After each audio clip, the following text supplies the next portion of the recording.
Well, Senator, thank you for sitting down with us. We appreciate your time. Thank you. First, I just want to ask, what prompted you to run for Minneapolis mayor? Thank you so much. I'm running because I love this city.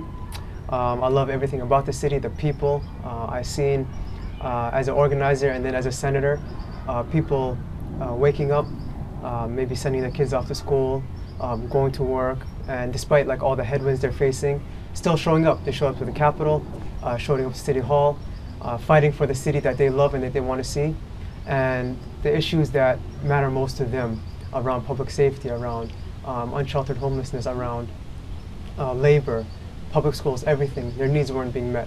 And so that prompted me to jump in. Day one, if you were elected, what would be some of your top 2-3 priorities for the city? So that's a very good question. So the first I would say would be a hostile federal government with not only Donald Trump in office, but he has essentially a trifecta, both chambers of Congress and the Supreme Court.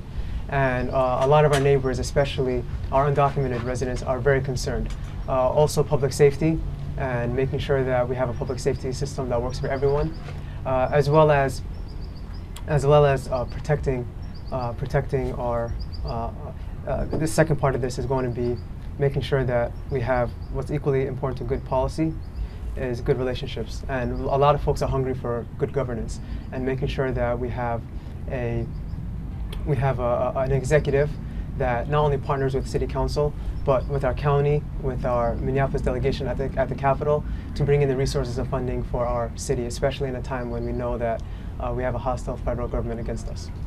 When it comes to public safety, do you agree with the national platform on police abolition? That's not going to happen, absolutely. And so what we envision is a public safety system that works for everyone. And that means ensuring that we have an accountable police force and a police force that is an important part of the public safety system, but making sure that when we call 911, we get an appropriate response. Just like we don't expect our officers to put out a fire, for example, we have firefighters coming.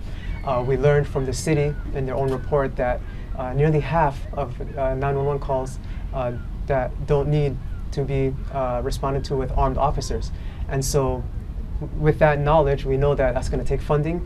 We need to invest in things like BCR and social workers and mental health workers so that when someone calls 911, they get the appropriate response at the right time. So you wouldn't support cutting funding for the department? Actually, I would think that in this situation, we'd actually have to increase public safety funding to make sure that we have all the alternatives fully supported and funded to make sure that everyone has their needs met. I want to ask you about Feeding Our Future. It's obviously been in the news. The trial's been very high profile. You were on video thanking Amy Bach, Ikram Muhammad. What do you say to Minneapolis voters about those connections, given what ultimately happened to those folks? That was a situation which was really heartbreaking. Folks that we believed were serving honorably the community, providing meals and food to not only kids, but kids during a global pandemic. And as soon as we learned what was happening, we returned the contributions that we received, for example, and we quickly denounced and condemned all the actions that were identified by the state, by the federal government.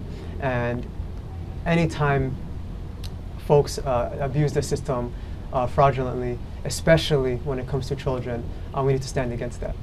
At the time that you were on camera thanking Amy Bach, of course, they were already under investigation. As a state senator, why weren't you more skeptical about the growth of that program and the fraud that was potentially happening? I don't think at that time we knew that they were under investigation. We knew that there was conversations happening between the state, MDE, as well as Amy Bach and Feeding Our Future. But the entire time, our goal was what's going on with this program. Folks that are claiming to be serving children are saying that they need the payments to continue on to honorably serve these kids.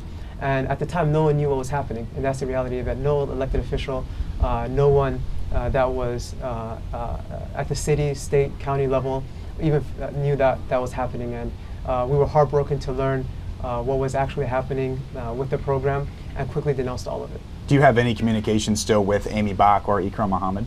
Absolutely not, no.